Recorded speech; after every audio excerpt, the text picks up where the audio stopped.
अगर आपको यहाँ पे 232 वोल्ट जो आपने लाइन ड्रा की है वोल्टेज नहीं मिल रहा है, तो इसका मतलब है इससे पीछे प्रॉब्लम है। अस्सलाम वालेकुम रहमतुल्लाहि व बरकातुहू। Welcome to Haseeb electronics. दोस्तों, आज की वीडियो में हम बात करेंगे, मेरे पास ये एक यूनिवर्सल बोर्ड है, वेस्टल कंपनी का है, जो कि 17PW26-4 है। मैं पहले अपने इंग्लिश चैनल पे इसकी काफ़ी वीडियोस बना चुका हूँ। असल में इस बोर्ड पे काम करने का मकसद नहीं है। असल मकसद है कि हमें चीज़ की समझ आ जाए तफसील से। इस बोर्ड को अगर यहाँ से देखिए तो यहाँ पे इसके इनपुट टर्मिनल आ गया। इनपुट टर्मिनल के बिल्कुल दाईं साइड पे, या इसको रिवर्स साइड पे लेके चलूँगा तो आप अपने हाथ में, मैं यहाँ से चलेंगे तो ये साथ फ्यूज़ आ गया। फ्यूज़ से करंट गुजारी। फ्यूज़ के साथ अगर देखें तो दो जंपर आ गए, ये वाले दो जंपर। ये जंपर किस लिए हैं? किसी टीवी के अंदर ये 30 इंच से लेके 42 इंच तक, 42 इंच तक ये बोर्ड इस्तेमाल होता है। वेस्टल का 17PW26-4 है। तो जिस टीवी के अंदर पावर ऑन ऑफ का बटन नहीं होगा, वहाँ पे ये जंपर होंगे। अगर किसी जगह पे अगर ये जंपर नहीं है तो यहाँ से दो तारें उठा के, एक तार यहाँ से उठाई इधर दे दी, एक इधर से उठाई इधर दे दी, तो वहाँ पे ये ऑन ऑफ स्विच होगा। तो इसका मतलब हुआ कि ये डायरेक्टली ऑन हो जाएगा। इसको रिमोट से ऑन ऑफ करेंगे। जिसके साथ ये लगा होगा उसको पावर ऑफ मैनुअली भी करेंगे, और साथ में क्या करेंगे, रिमोट से ऑन होगा। रिमोट टीवी सर्किट के लिए होगा और मेन पावर यहाँ से कंट्रोल कर लेंगे।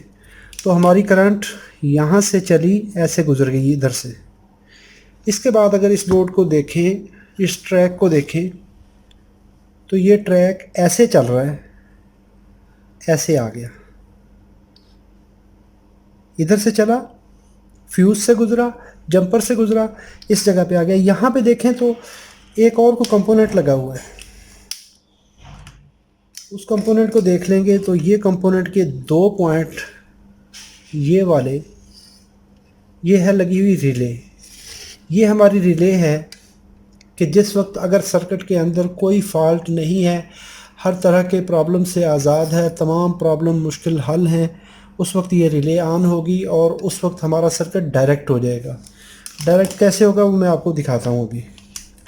अभी देखें, करंट हमने यहाँ से चलाई, एक लाइन इधर आ गई, दूसरी लाइन इस कनेक्टर पे, जो ये कनेक्टर मैंने बताया है, इस कनेक्टर से दूसरी लाइन ये चली, इसको ऐसे चलाएं, ये आ गई। इसके अंदर कोई कंपोनेंट नहीं आया, इसमें दो कंपोनेंट आ गए। एक हमारे पास फ्यूज़ आ गया, यहाँ पे ये फ्यूज़ आ गया, और दूसरा हमारे पास ये जंपर आ गया। अगर जंपर नहीं है तो स्विच होगा। इसको लेके थोड़ा सा आगे चलेंगे हम, तो इसको दाईं साइड पे गुजारेंगे। ये देखिए यहाँ पर तो हमारे पास ये एक कंपोनेंट लगा हुआ है, ये वाला, क्योंकि इससे दाईं साइड पे इसका कनेक्शन बन रहा है इस पिन पे, तो इसने यहाँ से ऐसे गुजरना है, तो इसको हम ऐसे गुजारते हैं। ये देखिए, करंट ऐसे आई तो इस कंपोनेंट में से ऐसे गुजरेगी इस जगह पे, और साथ में ये देखें तो एक इधर जगह भी, इस जगह भी पैरेलल ये पॉइंट आ रहा है। और अगर इस जगह पे देखेंगे तो ये जो पॉइंट हमने यहाँ पे बनाए थे, ये पॉइंट भी इस जगह पे आके मिल जाएंगे। अभी होगा क्या, या तो ये करंट, अगर ये पाथ ऑफ है तो करंट इसमें से गुजरेगी और ऐसे निकल जाएगी। करंट नॉर्मल कंडीशन में ऐसे चलेगी, इस कंपोनेंट से गुजर के, ये जो हमने कहा है कि एनटीसी लगा हुआ है यहाँ पे, ये ग्रीन कलर का कंपोनेंट है, इसमें गुजरी, ऐसे चलेगी, और साथ में आ गई इस पर, इस कंपोनेंट पर। ये क्या है, एल, इंडक्टर। ये इंडक्टर लगा हुआ है,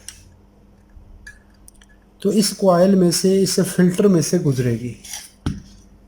ये एक्चुअल एनर्जी को भी स्टोर करते हैं और फिल्ट्रेशन भी करते हैं। तो करंट इसके अंदर से गुजरेगी, क्योंकि एक साइड से दाखिल जाना है, दूसरी साइड से आउट होना है। तो ये इस साइड पे इसका दूसरा इंडक्टर लगा हुआ है, तो करंट एक सिरे से दाखिल होगी, एक सिरे से दाखिल होगी। ये वायर का पीस ही होता है, फेरेट कोर पे लपेटा हुआ, तो ये ऐसे निकल गई, इस जगह पे आ गई। अभी हमने ये देखा कि या तो ये करंट ऐसे चली ऐसे आ गई, तो अगर ये नहीं है तो फिर इस रास्ते से आएगी, लेकिन यहाँ पे दोनों करंट का रास्ता इकट्ठा हो रहा है। जब यहाँ पे पहुँचेगी थायरिस्टर से गुजरने के बाद इस जगह पे आके हमारे जो पॉइंट हैं वो रुक जाते हैं। रुक क्यों गए भाई? यहाँ पे अगर देखेंगे तो ये हमारा मेन इंडक्टर आ जाता है, ये वाला ड्यूल लाइन फ़िल्टर आ जाता है, डबल लाइन फ़िल्टर आ जाता है ये वाला। तो इसको देखेंगे तो करंट इसमें से गुजरेगी, तो हम कहेंगे कि इस करंट का पाथ यहाँ से ऐसे डायरेक्ट हो गया। अब यहाँ से इंडक्टर लगा हुआ है, लेकिन हम उस करंट को ऐसे चला रहे हैं कि करंट किस तरह से फ़्लो करती है। यहाँ से आ जाए तो ये आ गई इस जगह पे, ये लाइन इस जगह पे आ गई, इसके पैरेलल में कुछ कंपोनेंट लगे हुए हैं। यहाँ पे देखें तो कुछ रजिस्टर लगे हुए हैं, और इसके साथ में देखें तो एक कैपेसिटर लगा हुआ है। इंडक्टर, कैपेसिटर, रजिस्टर, ये मिलकर एक फ़िल्टर बनाएंगे।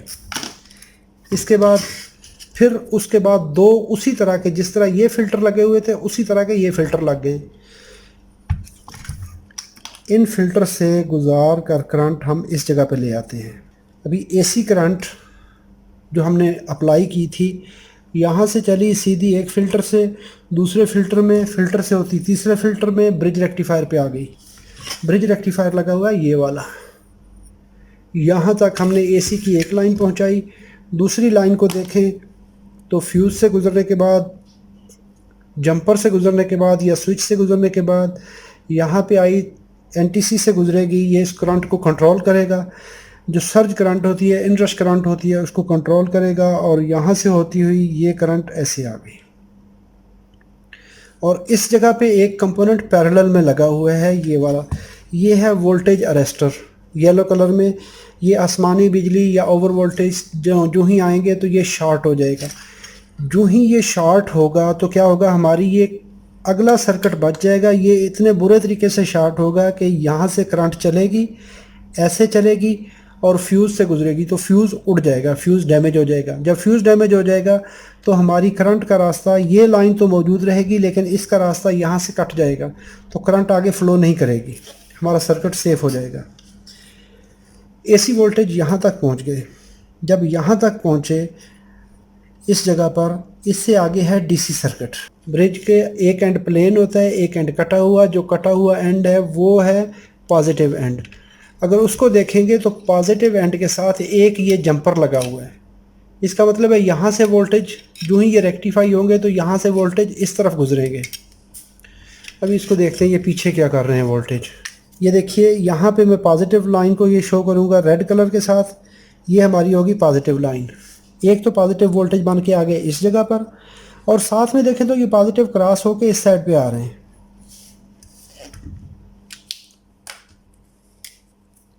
हमने कहा कि ये पॉजिटिव जंपर यहाँ पे होके आ गए। ये देखेंगे तो यहाँ पर कनेक्ट हुआ, और ये आगे एक कंपोनेंट है जिसको कहते हैं डायोड। ये डायोड में से गुजरे, ऐसे चले गए।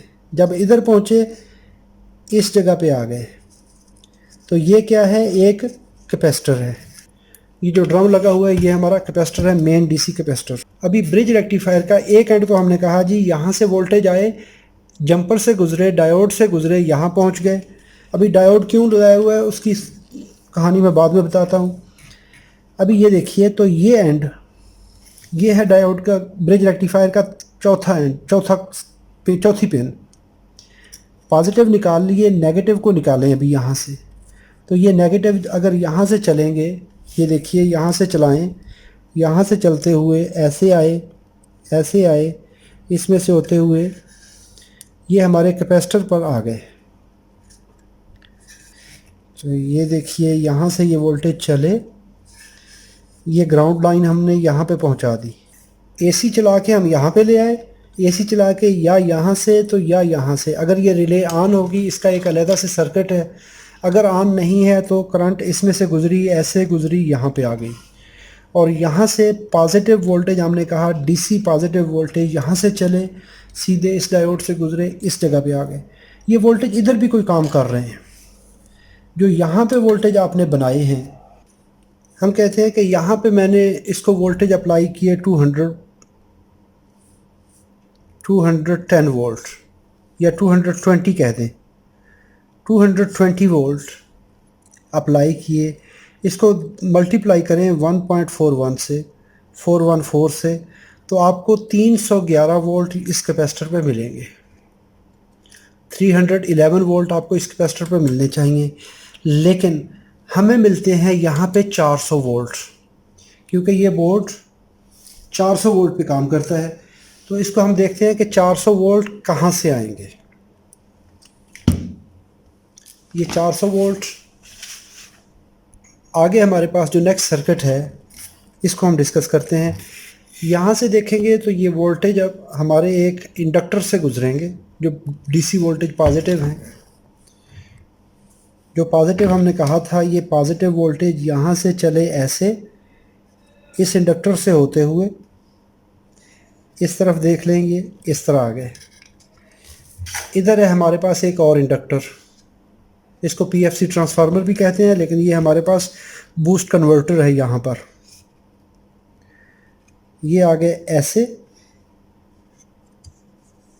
अभी यहाँ पे एक और काम हो रहा है, ये बड़ी मज़े की बात है, ये बात बड़ी समझने वाली भी है। यहाँ पर हमारे पास एक लगी हुई है आईसी, ये है 75AN7529 7529। ये आईसी क्या करेगी, ये ड्राइव देगी इस मॉसफेट को। ये जो यहाँ पर मॉसफेट लगा हुआ है, ये इस मॉसफेट को ड्राइव देकर इस ट्रांसफार्मर में से करंट गुजरवाएगी और ग्राउंड के साथ इसको पूरा करवाएगी इसका रास्ता। ये इसकी मॉसफेट का ये एंड है, इसको ये देख लीजिए, और ये इसकी ड्राइव आ रही है। यहाँ से ये एंड कनेक्टेड है ग्राउंड के साथ जंपर लेकर। अभी जब ये जो ही एक पल्स देगा, पल्स देने के बाद इसमें से थोड़ी सी करंट गुजरेगी, उसको दोबारा उसके काउंटर रिवर्स मैग्नेटिक फील्ड को, इसको रेजोनेंट पीएफसी भी बोलते हैं। तो रेजोनेंट पीएफसी से जो वोल्टेज बनेंगे, जो उसके रिवर्स मैग्नेटिक फील्ड को यूज़ करते हुए, वो क्या करेगा, यहाँ पे लगे हुए हैं दो डायोड, ये लगे हुए हैं दो डायोड, ये वाले। तो इन डायोड से वो रिवर्स मैग्नेटिक फील्ड को गुजारेगा ऐसे, ये वोल्टेज ऐसे आएंगे, और यहाँ पर दो डायोड लगे हुए हैं, इनमें से गुजरने के बाद यहाँ पर फिर इसके आगे दो जंपर लगे हुए हैं, डायोड के साथ ही सामने दो जंपर लगे हुए हैं। ये जंपर कौन से हैं, ये जंपर लगे हुए हैं ये वाले। यहाँ से ये चलेंगे और ये इस जगह पे आ जाएंगे, ये जंपर ऐसे, ये वोल्टेज इस जगह पे। अभी क्या होगा, हमें दो तरफ से वोल्टेज आ गए। एक वोल्टेज मिले हमें इस डायोड के ज़रिए, एक वोल्टेज मिलेंगे इस डायोड के ज़रिए, और दूसरे वोल्टेज मिलेंगे इन दो डायोडों के ज़रिए। ये हमने पैरेलल में एक और जनरेटर लगा दिया जो कि इन वोल्टेज को इस्तेमाल करेगा, इस्तेमाल करके उसको पंप करेगा, बूस्ट करेगा, बूस्ट करने के बाद रेक्टिफाई करेगा। तो जो 70 वोल्टेज 70 वोल्ट और ऐड कर देगा कि ये उसमें इतनी स्विचिंग करवाएगा कि जो मैग्नेटिक फील्ड है वो इतना उसको बूस्ट करवाएगा, बूस्ट करवा के ये वोल्टेज हमें 400 वोल्ट यहाँ पे मिल जाएगी। 330 यहाँ पे आए थे, ये उसमें से जितनी कमी बेशी होगी, अगर आपकी लाइन वेरिएशन 180 वोल्ट हो जाती है तो 180 की वजह से आपको वोल्टेज मिलेंगे, मैं कहता हूँ ये आपने 180 वोल्ट आ गए लाइन पे। जो आपने 220 दिए थे वो 180 आ गए। उसको जब मल्टीप्लाई करेंगे 1.414 से, उस वक्त क्या होगा, ये 254 वोल्ट आ जाएंगे आपके पास। तो उस वक्त इसमें से अगर आप 400 माइनस करेंगे, 145 वोल्ट 145 वोल्ट ये जनरेट करेगा 400 वोल्ट पूरे करने के लिए। इस जगह पे हमें 390 वोल्ट से लेके 400 वोल्ट तक मिलते हैं, और इसको परमानेंटली ये मॉनिटर करता रहेगा यहाँ पर कि हमारे पास कितने वोल्टेज हैं। वो वोल्टेज मॉनिटर होते रहेंगे। अगर आपके 400 वोल्ट नहीं बनते, 330 मिलते हैं, 300 वोल्ट के रेंज में मिलते हैं, तो हमें ये सर्किट चेक करना पड़ेगा। जितने वोल्टेज इनपुट पे कम या ज़्यादा होंगे तो ऊपर वाले वोल्टेज को ये सेंस करने के बाद ये आईसी क्या करेगी, लेवल को मेंटेन करवाएगी यहाँ पर। अभी यहाँ पर तो वोल्टेज हमने चेक कर लिए। ये पॉजिटिव वोल्टेज अगर देखेंगे, ये पॉजिटिव वोल्टेज ऐसे जाएंगे, ऐसे निकले और यहाँ से होते हुए ये पहुँच गया हमारे पास। यहाँ पे लगा हुआ है एक ट्रांसफार्मर, ये वाला। इस सर्किट को कहते हैं स्टैंड बाई। ये हमारा स्टैंड बाई पावर सप्लाई है। और जब पॉजिटिव वोल्टेज हमने पहुँचा दिए तो इस सर्किट को नेगेटिव वोल्टेज भी मिलने चाहिए। तो नेगेटिव वोल्टेज अगर देखेंगे तो ये नेगेटिव वोल्टेज चले गए यहाँ से, यहाँ पे लगा हुआ है जंपर। जंपर से जाने के बाद इस आईसी को मिल गए, जो कि हमारी 321 नंबर आईसी है, आईसी FSDL या FSDH 321। यहाँ पर हमारी जो ये स्टैंड अलोन SMPS आईसी है, ये लगी है 321। तो 321 क्या करेगी कि यहाँ पे वोल्टेज जनरेट करवाएगी, इस ट्रांसफार्मर में स्विचिंग करवाएगी, ये स्विच करवाएगी। ये स्विचिंग वाले वोल्टेज मिलेंगे हमें आउटपुट पर। तो आउटपुट सेक्शन में हमें दो तरह के वोल्टेज मिलते हैं यहाँ पर। एक है उसमें 3.3 वोल्ट, 3.3 वोल्ट, और दूसरी है हमारी 5 वोल्ट की सप्लाई। ये दो तरह की पावर सप्लाइयाँ बुनियादी तौर पे बनाती है। जब हम टीवी का रिमोट पावर ऑन नहीं करते तो उस वक्त टीवी के ऊपर एक एलईडी ऑन होती है और रिमोट प्रेस करते हैं तो रिमोट से वो सिग्नल लेता है। उस वक्त ये सप्लाई हमारी दो सप्लाइयाँ ये बनकर इस कनेक्टर से आउट होती हैं। अगर ये नहीं होंगी तो आपका टीवी एलईडी भी ऑन नहीं होगी, लाइट भी ऑन नहीं होगी, उसके ऊपर जो एलईडी ऑन होती है वो भी ऑन नहीं होगी और वहाँ पे वोल्टेज भी नहीं मिलेंगे। अभी हम देखते हैं इस सर्किट को पावर अप्लाई करते हैं। पावर अप्लाई करके फिर देखते हैं इससे अगला स्टेप क्या है। जितने स्टेप हमने ये कहे हैं उन स्टेप्स को हम प्रैक्टिकली यहाँ पर देखते हैं। अभी यहाँ पर मैं इसको पावर कनेक्ट करता हूँ। अगर आपको अच्छा एक्सपीरियंस नहीं है तो बराए मेहरबानी कभी भी फिर इलेक्ट्रॉनिक सर्किट्स पर काम ना करिए, क्योंकि यहाँ पर बहुत ज़्यादा डेंजरस वोल्टेज होते हैं, डीसी वोल्टेज भी होते हैं। तो आपकी ज़रा सी गलती बहुत बड़े नुकसान का बायस बन सकती है। तो काइंडली अगर आपको पर्सनल सेफ्टी के बारे में मालूमात नहीं है, इक्विपमेंट सेफ्टी के बारे में मालूमात नहीं है, आपने अच्छे तरीके से इस बारे में नॉलेज हासिल नहीं किया, तो फिर आप कभी भी अपने तौर पे इसको ट्राई करके मेरी वीडियो देखकर इसको ये नहीं करना कि जी हम ये वोल्टेज चेक कर लें। उसके लिए आपको फिर एक्सपीरियंस की ज़रूरत है। आप फिर किसी अच्छे प्रोफेशनल से रब्ता करें अगर आपने ख़ुद से रिपेयर करना है। चलें इसको सप्लाई ऑन करते हैं इसको। अभी सबसे पहले हम चेक करेंगे एसी वोल्टेज। जो हमने ये पाथ बनाया है एसी वोल्टेज का, मल्टीमीटर को एसी पे सेट कीजिए। एसी पे सेट करने के बाद इस जगह पे हम चेक करेंगे तो मुझे 232 वोल्ट एसी मिल रहे हैं। यही वोल्टेज को इसी तरीके से जैसे मैंने ये लाइन ड्रा की है उस वोल्टेज पे ये देखें 232, यहाँ पे आए 232, ऐसे चलाते जाइए। इस लाइन को यहाँ पर ले आइए 232। अगर किसी जगह पे ये वोल्टेज नहीं मिलते, यहाँ पर इससे पीछे आ जाए। अगर आपको यहाँ पे 232 वोल्ट जो आपने लाइन ड्रा की है वोल्टेज नहीं मिल रहे, तो इसका मतलब है इससे पीछे प्रॉब्लम है। 232 वोल्ट जो आप कर रहे हैं, तो इसका मतलब है कि ये कंपोनेंट ख़राब हो सकता है, ये कंपोनेंट ख़राब हो सकता है, ये कंपोनेंट ख़राब हो सकता है।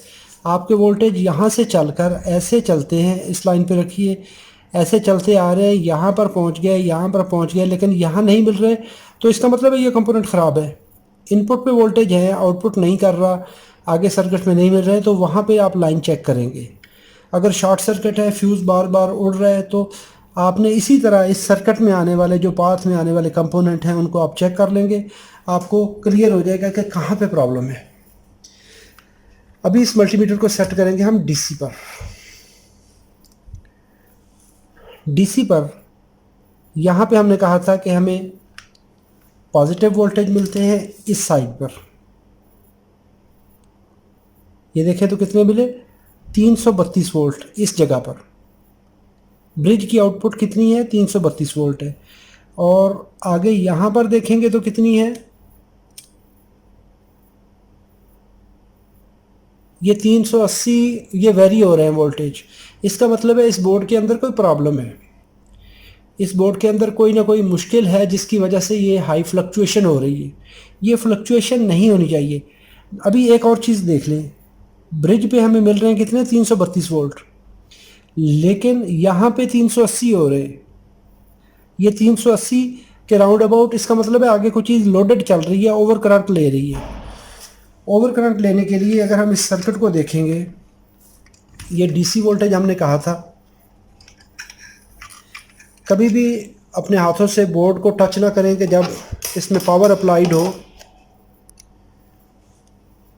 अभी ये देखें, यहाँ पे वोल्टेज बने, एक वाइंडिंग ये है, यहाँ पर आ गई, ये इसकी आउटपुट एंड है। इस आउटपुट एंड को देखेंगे तो यहाँ पर हमारे पास एक कॉइल है, कॉइल के आगे यहाँ पर कैपेसिटर लगा हुआ है। तो इसको हम चेक कर लेते हैं, ये वाला क्या कहता है। ये देखें तो इस वोल्टेज में भी वेरिएशन है, ये 3.4 वोल्ट में वेरिएशन है, लेकिन थोड़ी है। इसके साथ अगर दूसरी वाइंडिंग को देख लेंगे, ये देखें ये कॉमन वाइंडिंग है, ये वाली ये कॉमन वाइंडिंग है। ये देखें कॉमन इसके साथ भी है और इसके साथ भी है। इसके साथ में देखेंगे तो ये आउटपुट है और ये रेक्टिफायर है। इस रेक्टिफायर पे यहाँ पर हमें इंडक्टर कॉइल है, इंडक्टर के बाद हमें ये वोल्टेज इस कैपेसिटर पर मिल रहे हैं। ये वेरिएशन हो रही है 3.4 वोल्ट 3.3 वोल्ट के करीब, लेकिन ये हमारी है 5 वोल्ट की सेक्शन। 5 वोल्ट की सेक्शन पे देखेंगे तो यहाँ पर क्या हो रहा है, यहाँ पे बहुत ज़्यादा वेरिएशन है। ये देखें 5 भी हो रहे हैं, 0 भी हो रहे हैं। ये वेरिएशन थोड़ी है, इसका मतलब है इस सेक्शन में प्रॉब्लम नहीं है, ये अफेक्ट कर रहा है इसकी वजह से। तो इसकी आउटपुट, इस 7805 की आउटपुट चेक कर लेते हैं। तो ये देखें ये बहुत ज़्यादा वेरिएशन कर रहा है, इसका मतलब है हमारा ये रेगुलेटर ख़राब है। क्यों कि ये देखें ये बहुत हैवी वेरिएशन हो रही है, इसमें वेरिएशन कम है, इसमें मिली वोल्ट में है, 100-200 मिली वोल्ट के 100-200 मिली वोल्ट के करीब इसमें वेरिएशन हो रही है। 3.2 से लेके 3.4 तक 200 मिली वोल्ट, लेकिन यहाँ पे वोल्टों के हिसाब से हो रही है। तो इसका मतलब है ये रेगुलेटर हमारा 7805 लगा हुआ है, तो ये ख़राब है। इसको हम रिमूव करके रिप्लेस करके देखते हैं कि क्या करेगा। ये मैंने पावर रिमूव कर दी। अभी ये कहाँ पे लगा हुआ है ये रेगुलेटर, ये देखिए तो 78L05 ये 7805 आईसी है, रेगुलेटर है 5 वोल्ट का। इसको हम रिमूव करते हैं, रिमूव करके देखते हैं कि क्या करेगा। ये हमने इसको निकाल लिया। अभी ये ओरिजिनल 7805 जो है 7805, ये L05 है, ये थोड़ी अमाउंट का रेगुलेटर है। तो मेरे पास ये 7805 बड़े वाली आईसी है, तो इसको मैं लगा देता हूँ इसकी जगह पे फंक्शन चेक करने के लिए कि ये काम करेगा या नहीं करेगा। उसी तरीके से यहाँ पे देखेंगे तो ये इनपुट है, ये ग्राउंड है और ये आउटपुट है। तो अगर इस आईसी को पकड़ेंगे, ये इनपुट है, ये ग्राउंड है और ये आउटपुट है। इसका मतलब है कि इनपुट ये है, ग्राउंड ये है, आउटपुट ये है। इसको इसी तरीके से हम इसको लगा देंगे। ये इनपुट साइड हो गई, ग्राउंड हो गया और आउटपुट हो गई। इनपुट, ग्राउंड और आउटपुट। तो इनपुट हमारी आ गई इस साइड पे, इस आईसी को ऐसे हम लगा देंगे। अभी फ़र्क इसमें क्या होगा कि अगर आपके पास 78L05 है तो L05 की ये इनपुट है, ये ग्राउंड है और ये आउटपुट है। अगर इस आईसी को देखेंगे 7805 तो इसकी ये इनपुट है, ये ग्राउंड है, ये आउटपुट है। इसका मतलब है इस आईसी का अगर ये फेस इस तरह है तो इसको हम रिवर्स करके लगा देंगे तो ये इसकी जगह पे काम करेगी। अभी ये इसकी इनपुट हो गई तो इसकी इनपुट इस साइड पे हो गई, क्योंकि वैसे तो इसकी इनपुट लेफ़्ट साइड पे है। जब इसको ऐसे करेंगे तो ये पिन इसकी रिवर्स हो गई। तो इसको हम रिवर्स कंडीशन में लगा देते हैं। और फिर देखते हैं कि ये क्या करेगी आईसी। ओरिजिनल ट्रांजिस्टर का फेस इस साइड पे था, इसका फेस हम उल्टा करके लगा देंगे। जब उल्टा करके लगाएंगे, ये मैं टेस्ट कंडीशन में और आपको एक आइडिया देने के लिए, मेरा ये बोर्ड ठीक करने का मकसद नहीं है, मैं सिर्फ आपको एक आइडिया देने के लिए कि आपके पास अगर जो अवेलेबल रिसोर्सेज हैं आप उनको कैसे यूज़ करें। आप उसकी डाटा शीट देखें, उसका पिन आउट देखें, पिन आउट देखकर उसको उसी तरीके से जैसे वो उसकी पिन बनती है उस तरीके से कनेक्ट कर दीजिए। इसको ये चेक कर लेना है कि आपस में कहीं आपने जब सोल्डरिंग की है तो पिनें तो नहीं शॉर्ट कर दी। अभी हम फिर से इसकी वोल्टेज आउटपुट चेक करेंगे। ये देखिए अभी वोल्टेज 5.0 वोल्ट मुझे मिल गए। इस पॉइंट पे ये जब हमने इसको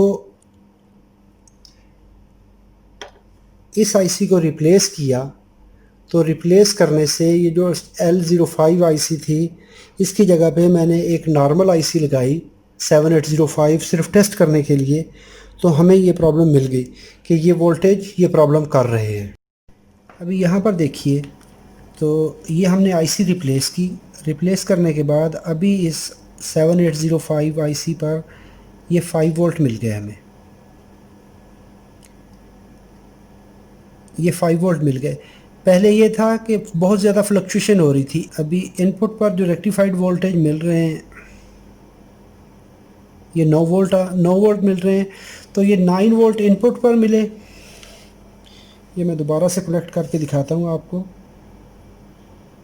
ये है इसकी इनपुट 9.9 वोल्ट और इसको आउटपुट में हमें मिले 5 वोल्ट। जो हमें प्रॉब्लम आ रही थी हमारे नेक्स्ट सर्किट में, तो ये 5 वोल्ट वाला पोर्शन हमारा सॉल्व हो गया। इससे नेक्स्ट पोर्शन है हमारे पास ये वाला। ये इसमें आईसी लगी हुई है, इसमें लगी हुई है फ़ैन 7711 फ़ैन 7711 आईसी लगी हुई है। 2 मॉसफेट लगी हुई हैं। ये दोनों मॉसफेट ये 400 वोल्ट लेती हैं, लेकर स्विच करवाएंगी और आउटपुट में हमें 12 वोल्ट और 24 वोल्ट मिलेंगे।